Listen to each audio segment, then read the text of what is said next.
आज आपण half double crochet बनवणार आहोत, पूर्ण अर्धा खांब। तर त्यासाठी मी साखळी तयार करून घेतली। आपण हाफ डबल क्रोशे बनवायला स्टार्ट करूया। तर सुईला वेढा घेऊन 2 साखळ्या सोडून तिसऱ्या साखळीमध्ये सुई घालूया आपण आणि सुईला परत वेढा देऊन सुई बाहेर काढायची।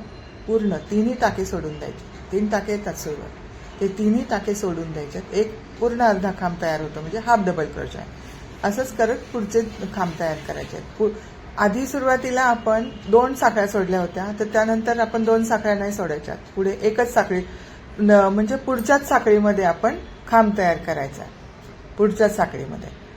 असे करत हे पण हाफ डबल क्रोशे बनवत जायचंय। तर मी आता हे सगळे बनवून दाखवते तुम्हाला आणि पूर्ण लूक तुम्हाला दाखवते।